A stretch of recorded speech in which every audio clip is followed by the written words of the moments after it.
Hi മകളെ, ഞാനിന്ന് പോകുന്നത് അസിൻ മറിയ ജോഷി എന്ന് പറയുന്ന ഒരു കൊച്ചു മിടുക്കിയുടെ വീട്ടിലേക്കാണ്.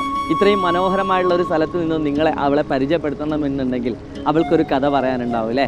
അതായത് 10ാം ക്ലാസ്സിൽ ഒരുപാട് A+കളൊക്കെ നിങ്ങൾ വാങ്ങിയിട്ടുണ്ട്. അത്രയധികം കഷ്ടപ്പെട്ട് തന്നെയാണ് നിങ്ങൾ A+കളൊക്കെ വാരി കൂട്ടിയത്. എന്നാൽ ഈ മോൾക്ക് ചെറിയൊരു പ്രത്യേകതയുണ്ട്. കുട്ടികളിൽ റയറായി ബാധിക്കുന്ന അസുഖമാണ് ചെനാറിഡ് ഡോർഫമൈൻ സിൻഡ്രോം അഥവാ CDS എന്ന് പറയുന്നത്. നിർഭാഗ്യവശാൽ അവളെയും അത് ബാധിച്ചു. എന്നാൽ തോറ്റുകൊടുക്കാൻ അവൾ തയ്യാറല്ലായിരുന്നു. പലപ്പോഴായിട്ട് ഹോസ്പിറ്റലിൽ കഴിഞ്ഞ സമയത്തും അസ്ത്ര ബാച്ചിൻ്റെ സഹായത്തോടു കൂടി നാടിനും വീട്ടുകാർക്കും എല്ലാവർക്കും പ്രൗഢോജ്വലമായുള്ള വിജയം അവൾ സമ്മാനിച്ചു. അതെ, 9 A+ ആണ് ആ കൊച്ചും ഇടുക്കി നേടിയത്.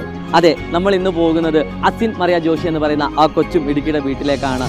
ലോകത്തിൻ്റെ ആവശ്യതയിൽ നിന്നും ഇത്രയധികം റിസൾട്ട് എങ്ങനെ നേടിയെന്ന് നമുക്ക് നേരിട്ട് ചോദിച്ചറിയാം. വരൂ.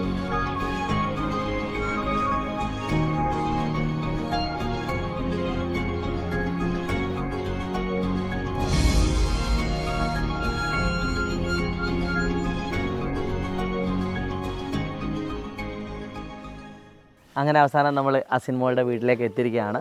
അസിൻ മോളെ എങ്ങനെയാണ് സൈലം എന്ന് പറയുന്ന പ്ലാറ്റ്ഫോമിലേക്ക് എത്തുന്നത്?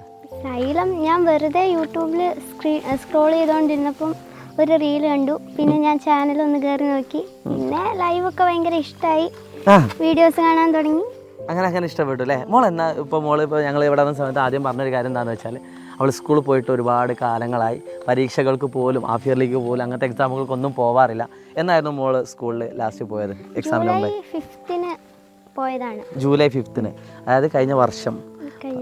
അപ്പം സ്കൂളുകളുടെ ക്ലാസ്സുകളൊന്നും കിട്ടാറില്ല. പിന്നെ എങ്ങനെയാണ് 9 നിങ്ങൾ ആലോചിക്കണം, സ്കൂളിലത്തെ ക്ലാസ്സുകളൊന്നും കിട്ടാഞ്ഞിട്ട് പോലും 9 A+ വാങ്ങിയൊരു മിടുക്കിയാണ് അസിൻ മോൾ എന്ന് പറയുന്നത്. അപ്പോൾ എങ്ങനെയായിരുന്നു ഈ 9 A+ലേക്ക് എത്താൻ വേണ്ടി മോൾ പഠിച്ചത്? സൈലത്തിൻ്റെ ക്ലാസ്സസും അങ്ങനെ ലൈവ് ഒന്നും അറ്റൻഡ് ചെയ്യാൻ പറ്റുന്നില്ലായിരുന്നു. ഹോസ്പിറ്റൽ കയറി ഇറങ്ങി ഉള്ളൊരു ഇതും. വെല്ലൂരാണ് തോന്നില്ലേ കാണിക്കുന്നത്? വെല്ലൂർ CMC കയറി ഇറങ്ങി നടന്ന അതിൻ്റെ ഇടയ്ക്കൂടെ പഠിക്കാൻ സൈലം ഭയങ്കര ഹെൽപ്ഫുള്ളായിരുന്നു. പിന്നെ ടീച്ചേഴ്സ് ആണെങ്കിലും സ്കൂളിലെ ടീച്ചേഴ്സും നല്ല സപ്പോർട്ട് ചെയ്തു. എനിക്ക് തോന്നുന്നു വിളിക്കലും കാര്യങ്ങളൊക്കെ അന്വേഷിക്കലും മോളുടെ റിസൾട്ടിലൊക്കെ അവർ ഭയങ്കര എക്സൈറ്റഡ് ആണല്ലേ. ക്ലാസ് ടീച്ചറൊക്കെ എക്സാമിൻ്റെ 2 ദിവസം മുന്നേ ഇവിടെ വന്ന് മാത്സ് എനിക്ക് പ്രോബ്ലംസ് ഒക്കെ സംശയങ്ങളൊക്കെ പറഞ്ഞു തന്നു. അപ്പോൾ ക്ലാസ് ടീച്ചേഴ്സ് അത്രക്കും അടിപൊളിയാണല്ലേ. ഓരോ ആളുകളും സപ്പോർട്ട്. ഫാമിലി സപ്പോർട്ട് എങ്ങനെയായിരുന്നു? ഫാമിലി എനിക്ക് ചെറിയ പേടി ഉണ്ടായിരുന്നു. ഫുൾ A+ ഒന്നും ഉണ്ടാവില്ല എന്നൊക്കെ ആദ്യമൊക്കെ പറയുമായിരുന്നു. ഈ അസുഖമൊക്കെ വരുന്നതിന് മുന്നേ 9th പഠിക്കുമ്പോൾ അമ്മ പറയുമായിരുന്നു, തല്ലിക്കൊല്ലും ഞാൻ ഫുൾ A+ കിട്ടിയില്ലെങ്കിൽ. അപ്പോൾ 10th ഈ ഒരു അസുഖം വരുന്നത്? ഇത്ര സിവിയർ ആയിട്ട് വന്നു. അതുവരെ റെഗുലർ ആയിട്ട് സ്കൂളിൽ പോകുമായിരുന്നു, എല്ലാം ചെയ്യുമായിരുന്നു. പിന്നെ അമ്മയ്ക്കും വലിയ ഇതില്ലാതായി. അമ്മയ്ക്ക് അറിയാം ഞാൻ ഇത്രയും കഷ്ടപ്പെടുന്നുണ്ട്, ചെയ്യുന്നുണ്ട്. ഇനിയുള്ള 9ാം ക്ലാസ്സുകാരോട് അല്ലെങ്കിൽ ഈ വർഷത്തെ 10ാം ക്ലാസ്സുകാരോട് മോക്ക് എന്താണ് പറയാനുള്ളത്? ഉപദേശം പൊതുവെ ആർക്കും ഇഷ്ടമല്ല, എന്നാലും പറഞ്ഞു, കാരണം അവർക്ക് അത് ഇഷ്ടപ്പെടും. എനിക്കും ഇഷ്ടമല്ല, ഉപദേശിക്കാൻ എനിക്കറിയില്ല. എന്നാലും കുട്ടികളോട് പറയാൻ പറ്റുന്നൊരു കാര്യം ഉണ്ടാവും. റെഗുലർ ആയിട്ട് നമ്മളൊരു ടൈം സെറ്റ് ചെയ്ത് എന്നും ഇപ്പോൾ 1 മണിക്കൂറേ പഠിക്കുന്നുള്ളെങ്കിലും 1 മണിക്കൂർ റെഗുലർ ആയിട്ട് പഠിക്കുക. Consistency is the key to success എന്നൊക്കെ എഴുതി വെച്ചോളൂ കേട്ടോ. Consistency is the key to success. അതായത് നമ്മൾ സ്ഥിരമായിട്ട് 10 മിനിറ്റ് ആണെങ്കിൽ 10 മിനിറ്റ് അത് സ്ഥിരമായിട്ട് പഠിക്കുക എന്നത് തന്നെയാണ് മോളുടെ സക്സസ് ആയിട്ട് മോള് പറയുന്നത്. പൊതുവെ കുട്ടിയൊക്കെ എല്ലാവർക്കും ഉള്ളൊരു ഡിഫിക്കൽട്ടായിട്ടുള്ള സബ്ജക്റ്റാണ് മാത്സ് എന്ന് പറയുന്നത്. ഈ മാത്സിന് മോൾ എങ്ങനെയാണ് പഠിച്ച് A+ നേടിയത്? മാത്സ് എനിക്ക് ഏറ്റവും എളുപ്പമുള്ള സബ്ജക്റ്റ് മാത്സ്, ഫിസിക്സ്.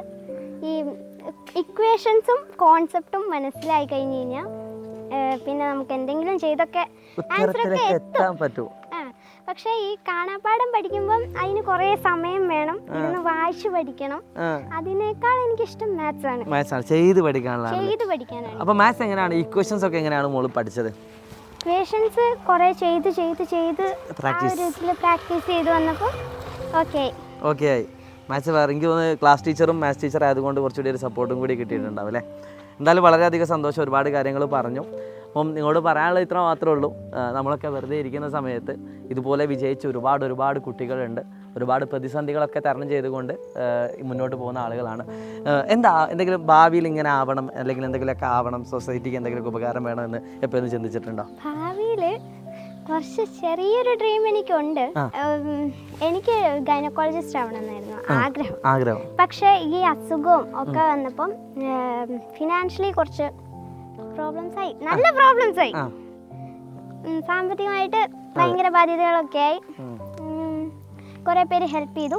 അപ്പൊ ഞാൻ അതവിടെ കളഞ്ഞു, ഡ്രീം അവിടെ കളഞ്ഞു. പക്ഷേ ഫിനാൻഷ്യലി പ്രശ്നമൊന്നും ഇല്ലെങ്കിലും നമുക്ക് വിചാരിച്ചാൽ നടക്കില്ലേ? മനക്കരുത്തുണ്ട് എങ്കിൽ വിചാരിച്ചാൽ ഗവൺമെന്റ് സീറ്റൊക്കെ കിട്ടുകയാണെങ്കിൽ എന്നാലും കുറച്ചുകൂടി ഉണ്ട്, ഉള്ളിൻ്റെ ഉള്ളിൽ ആ തരി ഉണ്ട് അല്ലേ? ഒരവസരം കിട്ടുകയാണെങ്കിൽ അത് കത്തിച്ച് ആളി കത്തിക്കും അല്ലേ? ഇപ്പം ഞാനൊക്കെ ഒരു ടീച്ചറായെങ്കിൽ ഒന്ന് PG കഴിഞ്ഞതിന് ശേഷം അപ്പോഴാണ് ഞാൻ എൻ്റെ ഉള്ളിലുള്ള സ്കില്ല് മനസ്സിലാക്കുന്നത്. അപ്പോൾ നമുക്ക് എവിടെയെങ്കിലുമൊക്കെ ഉണ്ട്, നമ്മളത് വെയിറ്റ് ചെയ്യാണ് അല്ലേ? ഓക്കെ. അപ്പോൾ എന്ത് തന്നെയാണെങ്കിലും നിങ്ങൾ ഒരുപാട് കാര്യങ്ങൾ ഇതിൽ നിന്ന് കേട്ടു. അപ്പം ഇത് എല്ലാ ദിവസവും പഠിക്കാറുണ്ടോ? മോൾ പറഞ്ഞ നേരത്തെ കൺസിസ്റ്റൻസി, മോൾക്ക് ഒരുപാട് ഹെൽത്ത് ഇഷ്യൂസും കാര്യങ്ങളൊക്കെ ഉണ്ട്, എന്നാലും അവളുടെ മാക്സിമം ശ്രമിക്കാറുണ്ട്. അപ്പം എല്ലാ ദിവസവും ഏകദേശം എത്ര മണിക്കൂർ പഠിക്കുമോ? എങ്ങനെയാണ് അതിൻ്റെ ഒരു മെത്തേഡ്, പഠന മെത്തേഡ്? ഭയങ്കര ലേസി ആയിട്ടുള്ള ഒരാളാണ്. പക്ഷെ SSLC നന്നായിട്ട് പഠിക്കണം എന്ന് എനിക്ക് ആഗ്രഹം ഉണ്ടായിരുന്നു, നടന്നില്ല. 9A+ കിട്ടിയിട്ടാണ് പറഞ്ഞത്. അങ്ങനെയല്ല, ഭയങ്കര ഒരു സ്റ്റഡിങ് ഒരു ഹാബിറ്റ് ആക്കി മാറ്റണം, അങ്ങനെ ആഗ്രഹം ഉണ്ടായിരുന്നു. പക്ഷെ അത് നടന്നിട്ടില്ല എന്നല്ലേ? അപ്പൊ നമ്മുടെ ഏറ്റവും പീക്ക് ഇനി വരാനിരിക്കുന്നു അല്ലേ? അപ്പോൾ +1 +2 ഇനിയിപ്പോൾ സയൻസ് എടുക്കണം എന്നാണോ, കൊമേഴ്സ് ഹ്യൂമാനിറ്റീസ് ഏതാണോ? സയൻസ് എടുക്കണം. ഓ, അങ്ങനത്തെ എല്ലാം പഠിച്ചു വെച്ചിട്ടുണ്ട് അല്ലേ? സയൻസ് എടുത്താൽ ഏതിലും പോകാലോ എന്നുള്ളൊരു മെൻറ്റാലിറ്റിയാണ്. തീർച്ചയായിട്ടും സയൻസിൽ ഒരുപാട് ഓപ്ഷൻസുകളുണ്ട്. അപ്പോൾ നന്നായിട്ട് പഠിക്കാം. ഇനി എവിടെ, സ്വന്തം സ്കൂളിൽ തന്നെ പഠിക്കണം എന്നാണോ, അല്ലെങ്കിൽ ഒന്ന് മാറ്റി ചിന്തിക്കണം എന്നുണ്ടോ? എവിടെ കിട്ടിയാലും പോകും, കുഴപ്പമൊന്നുമില്ല. എന്നാലും ഉഷാറാക്കുക, നന്നായിട്ട് പഠിക്കാം. കണ്ടത് സന്തോഷം. ഉഷാറാക്കുക കേട്ടോ. ആ ഡ്രീമിൽ തന്നെ മുന്നോട്ട് പോകാം കേട്ടോ.